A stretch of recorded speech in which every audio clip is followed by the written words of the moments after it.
కడప ఎస్పీకి అంట భారతి ఫోన్ చేసిందట. ఏమన్నా అదే నన్ను అడిగాడు కదా, ఆధారాలు చూపించండి.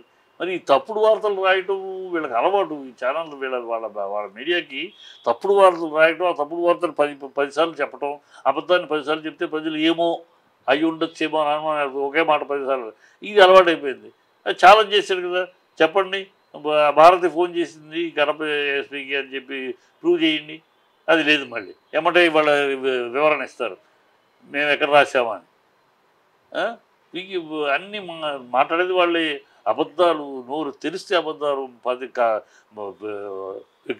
ట్యూన్ చేస్తే అబద్ధాలు, ఆన్ చేస్తే చాలు వాళ్ళ ఛానల్ వాళ్ళ పేపర్లు తెరిస్తే అబద్ధాలు, ఛానల్ ట్యూన్ చేస్తే అబద్ధాలు, అబద్ధాలు అబద్ధాలు అబద్ధాలు.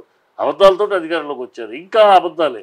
ఇప్పటికీ ప్రజాపాలన లేదు, ప్రజల భజన లేదు, ప్రజల కోసం భజన, చెక్క భజన, జగన్ భజన, జగన్ జపం చేయటం తప్పితే ప్రజలు జపం చేయట్లా. ప్రధానికి జగన్ 5 నెలలు అయిపోయింది కదా, మీరు అధికారులు వచ్చారు కదా, చెయ్యండి. చిన్నాన్ని ఎవరు చెప్పారు మొన్నటిదాకా కాకి కోతలు చూశారు కదయ్యా. ఇవాళ మరి 5 నెలలు అయిపోయింది కదా, అరెస్ట్ చేయండి. మీ చేతిలో ఉంది, పైన మీరే కింద మీరే, అరెస్ట్ చేయండి. మరి ఫ్యాక్చర్ ప్రూవ్ చేసి చేయరే. ఏమీ లేదు అక్కడ. ఊరి గాలి దుమారం చెప్పడం వరకు పనికి వస్తుంది. ప్రజలు మోసపోయారు, వీళ్ళ దుమారాన్ని, వీళ్ళు దీన్ని అబద్ధాలు నమ్మేసేసి ఏదో భ్రమపడ్డారు. వాళ్ళని తప్పట్లే, ఆశపడ్డారు, ఇస్తామంటే ఎవరు కాదంటారు, నమ్మారు. ఇంకా అదే అబద్ధాలతో ప్రవాహం అవుదాం అనుకుంటే ప్రజలు తగిన బుద్ధి చెప్తారు. 2027కి ఎన్నికలు వచ్చే అవకాశాలు ఎక్కువనే జమిలి అంటున్నారు. 27 కలిసి ఇప్పటికే బదనాం అయ్యారు. ఇంకా ఇలాగే పగ తీర్చుకుంటాం, వాళ్ళు కూర్చోబెడతాం, ఎవరిని ప్రజలు మిమ్మల్ని వదిలిపెట్టరు. ఏమని అనుకోదు, ప్రజాస్వామ్యం.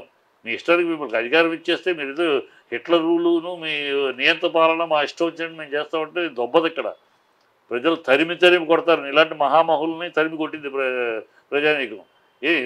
అధికారం ఇచ్చేస్తే, మేము గెలిపించేస్తే మేము సర్వాధికారులనా, ఏమైనా చేసేస్తారా? వాళ్ళంతా కోర్టు పిచ్చి మొట్టికాయలు వేసింది కదా. 7 ఏళ్ల విషయం, 6 ఏళ్ళు ఏం చేశారు మీరు? 6 ఏళ్ళు గాడిదలు కాస్తున్నారా? 6 ఏళ్ళకి ఇప్పుడు వచ్చి కేసులు అంటారేంటి? ఇష్టం వచ్చారు. అసలు మొత్తం ఎవరిని ఏం చేశారు మొత్తం నాకు వీడియో రికార్డింగ్లో మొత్తం సీసీ కెమెరా ఫుటేజ్ మొత్తం సబ్మిట్ చేయండి అని అడిగింది. సిగ్గుండదు ఇంకా మాట్లాడతాను కళ్ళు. నిన్న జగన్ ప్రెస్ మీట్ ఎట్లా చూస్తారు? కరెక్ట్గా చెప్పాడు, 100% కరెక్ట్గా చెప్పాడు జగన్. ఎందుకంటే నేను రాను అసెంబ్లీకి, ఎందుకు రావాలి రీజన్ చెప్పాడు. మైక్ ఇవ్వరు, అపోజిషన్ నాయకుడిగా కాకపోతే మైక్ ఇవ్వరు. వీళ్ళు వీళ్ళ పార్టీకి మాట్లాడుతూ ఉంటారు, తిరుగుతూ ఉంటారు. మధ్యలో మన లెగవాలని మనం లెగిస్తే కూర్చోండి అని అరుస్తారు. ఇది ఎంతగానో మైక్ ఇస్తే, అపోజిషన్ లీడర్ పొజిషన్ ఇచ్చి మైక్ ఇస్తే యాజ్ పర్ కాన్స్టిట్యూషన్ ఏంటంటే ప్రధాన పాలకపక్ష నాయకుడికి ఎంత టైం ఇస్తే ప్రతిపక్ష నాయకుడికి అంత టైం ఇవ్వాలి. సో అప్పుడు అన్ని ప్రభుత్వాన్ని ఎండగట్టడానికి ప్రభుత్వ తప్పిదాలు ఇస్తూ కూడా టైం ఉంటుంది, కుదురుతుంది. ప్రతిపక్ష హోదా లేనప్పుడు మైక్ ఇవ్వరు. మైక్ ఏమన్నా మీరు వాగుతూ ఉంటారు, మీ బుల్డోజింగ్ చేస్తూ ఉంటారు. ఏమైనా మాట్లాడితే 160 మంది ఉన్నారు, డామ్ డూమ్ డాకాన్ని పిచ్చుకోలాగా అరుస్తారు. కనుక మీ అరుపులు, మీ బుల్డోజింగు చూడటం కోసం రావాలి అసెంబ్లీకి? అవసరం లేదు. ప్రజలతో మాట్లాడలేదు. 3 రోజులకు ఒకసారి ప్రెస్ మీట్ పెడతాను, ప్రజలతో మాట్లాడతాను మీడియా ద్వారా. కరెక్ట్. ఎందుకంటే వీళ్ళ విధానం చూస్తూ ఉంటే అక్కడ వీళ్ళకి ప్రతిపక్షం ఎందుకు కావాలి? డైవర్షన్ కోసం కావాలి. వీళ్ళకి ఎందుకు జగన్ రావాలి పార్లమెంట్కి, అసెంబ్లీకి?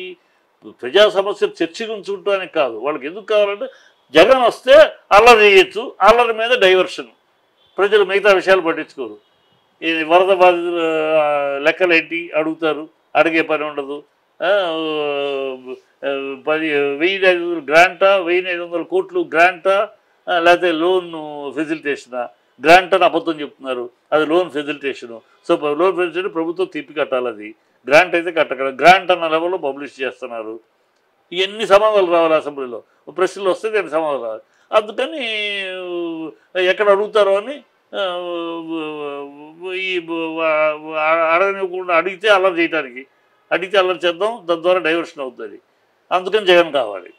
జగన్ రాకపోతే ఇప్పుడు వాళ్ళు ఏం చేయాలి? ఎలా డైవర్షన్ చేయాలి? అది ప్రశ్నించేవాళ్ళు లేడు. అంత వాళ్ళ కూటమే చెక్కబద్ధం చేసుకుంటారు. ఒకళ్ళొకళ్ళకి ఆహా చంద్రబాబు, ఆహా పవన్ కళ్యాణ్ చెక్కబద్ధం చేసుకుంటూ ఉంటారు. రేపు ఫస్ట్ టైం అసెంబ్లీలోకి పవన్ కళ్యాణ్ వెళ్ళబోతున్నాడు. వాడి ఆయన జీవితంలో అసెంబ్లీలోకి అడుగు పెట్టడమే ఆయన జీవితంలో అయిపోయింది. మహత్తరమైన సాధన అది. ఆయనకి అసలు భూమి మీద ఆగట్లా. అసెంబ్లీలోకి కొన్ని లక్షల వేల మంది అడుగు పెట్టారు. ఆయన అసెంబ్లీలో అడుగు పెట్టడమే పెద్ద అచీవ్మెంట్ ఎవడో సాధించని ఈ సాధించినట్టు ఫీల్ అయిపోతాడు ఆయన. రేపు వెళ్తాడు, కొంచెం హడావిడి చేస్తాడు, అక్కడ జుట్టు ఎగరేసుకుని జుట్టు ఇట్లా ఎగరేసుకుంటూ మాట్లాడి చూస్తాడు. ఈ చూద్దాం ఈ ఎంత ఉంది. ఈ ఈ డ్రామా సాగదమ్మా. ప్రజలు చూస్తున్నారు, అసహించుకున్నారు. 5 నెలల్లోనే ఇంతటి అసహ్యత ఈ మధ్యకాలంలో ఏ పార్టీకి రాల. 5 నెలల్లోనే అంటే ఎందుకు వచ్చింది అంత అసలు? విపరీతమైన అబద్ధాలు ఆడారు, విపరీతమైన అబద్ధాలు ఆడారు ఎన్నికలప్పుడు. 1 కాదు 2 కాదు, నొట్టికొచ్చిన అబద్ధాలను ఆడారు. టైటిల్ రిజిస్టర్ దీన్ని కూడా మీ భూములు పోతాయని పచ్చి అబద్ధాలు. అదేం ప్రభుత్వ స్టేట్ గవర్నమెంట్ పాలసీ కాదు అది. అది సెంట్రల్ గవర్నమెంట్ పాలసీ అది. దాన్ని ఇది స్టేట్ గవర్నమెంట్ లాగేసుకుంటుంది. అదేం దాంట్లో జగన్ ఫోటో వేశారు. జగన్ ఫోటో వేయటం వల్ల ల్యాండ్ లాగేసుకోరు. జగన్ ఫోటో ఎందుకు వేశారు? జగన్గా కాదు అది. జగన్ ఇండివిజువల్ జగన్ కాదు, సీఎం ఆఫ్ ఎ స్టేట్. ఇప్పుడు ఏంది మోడీ గారు చేస్తారు ప్రధాని యోజన వాటిలో ఆయన ఫోటో వేస్తారు. అందులో ఆయన పర్సనల్గా కాదు, because PM of the country. అలాగే సీఎం ఆఫ్ ది స్టేట్ వేశారు. దాన్ని వక్రీకరించి ఆయన ఫోటో వేసుకున్నాడు, మేము భూములు లాగేసుకుంటాడు అని పచ్చి నీతి ఆయోగ్, అది నీతి ఆయోగ్ పెట్టింది, వీళ్ళెవరు కాదు.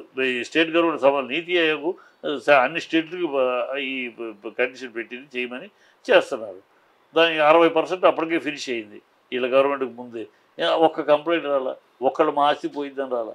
కానీ చంద్రబాబు అల్లరి చేసేసాడు దాన్ని. వాళ్ళ మీడియాతోటి దాన్ని బాగా జనాలు నమ్మించగలిగాడు.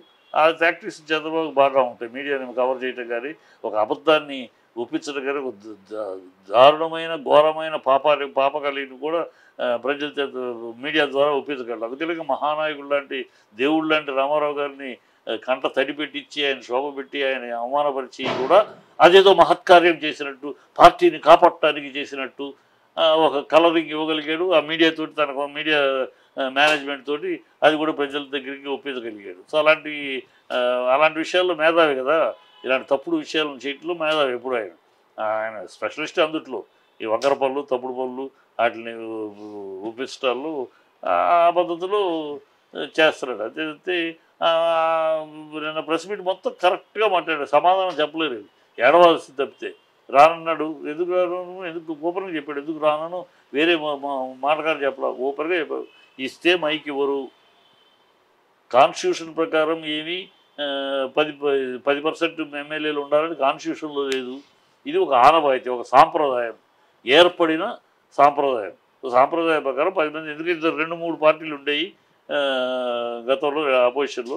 ఆ 2-3 పార్టీలు ఉన్నప్పుడు అందుకని 10% ఉన్న అని ఒక స్థాయిలో అది అలా ఆనవాయితీగా వెళ్ళిపోతుంది. అంతే, ఇట్స్ నాట్ కాన్స్టిట్యూషనల్ బైండింగ్.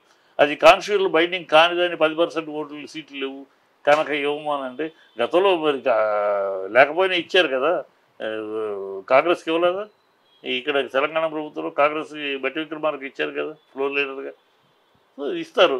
ఇది చంద్రబాబు దౌర్భాగ్యుడు, దుర్మార్గుడు, అలాంటి దుష్టమైన ఆలోచనలు ఎక్కువ ఉంటాయి కనుక ఇవ్వనప్పుడు ఎందుకు రావాలి? ఎందుకు మీ అరుపులు, మీ కేకలు, మీ దుర్భాషలు, మీ కోతిగంతులు, కుప్పిగంతులు చూడటానికి రావాలా? అది ప్రజలతో మాట్లాడకపోతే మీటింగ్లు, ప్రెస్ మీట్లో మాట్లాడతాడు.